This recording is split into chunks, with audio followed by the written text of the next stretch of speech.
Hello, I'm Rita, and I'm an AmeriCorps Conservation Nebraska Common Ground Corps member, and I'm upcycling my holiday, and I'd like to show you how you can do it too.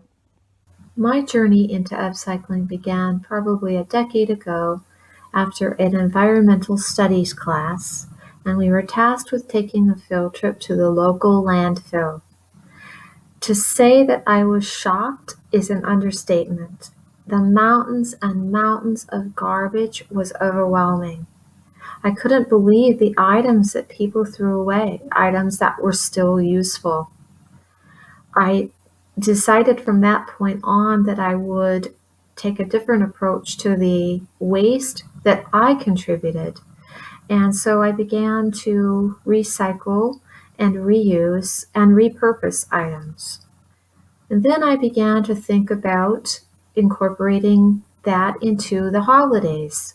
And so, voila, it all began. I started to recycle and save things from the landfill, reclaimed, repurposed items so that I could share with family and friends.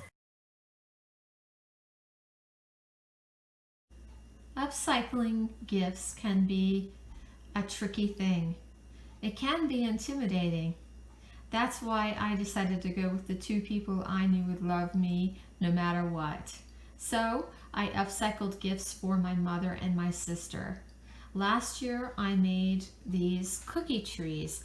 They were a random box of plates that I'd been given, and that and a video tutorial online about how to make them.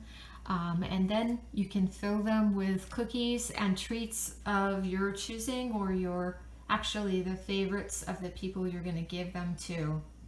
Instead of using gift wrap or foil or plastic wrap, last year I decided to use antique tea towels that I had found, and I sewed them together to make a bag to slip it in so that there would be no need to buy any of that.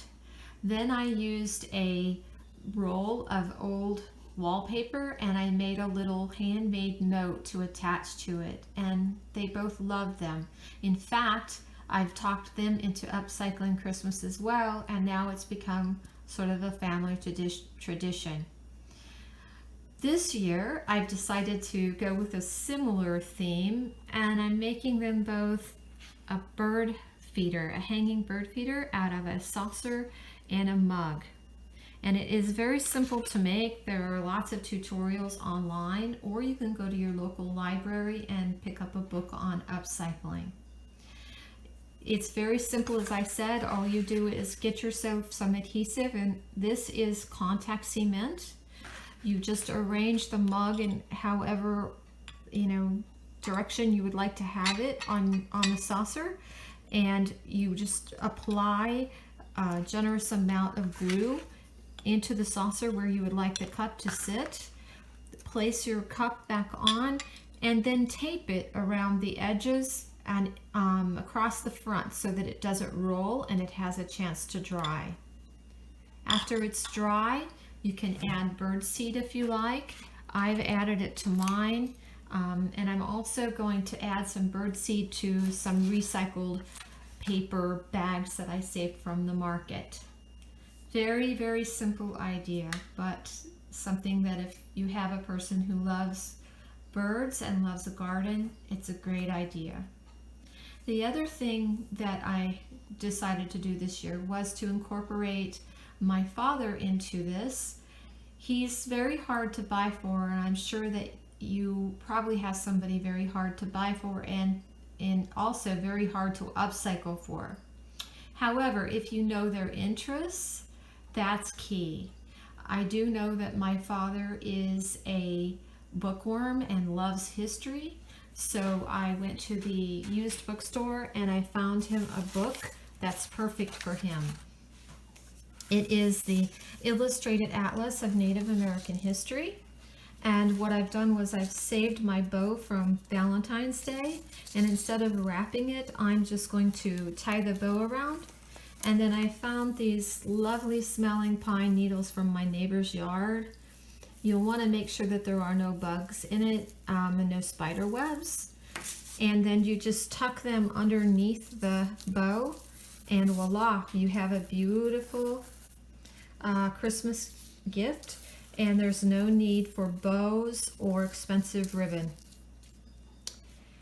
The other thing that I would like to talk to you about is, or rather ask you if you know approximately how many real cut Christmas trees are sold in the US every year.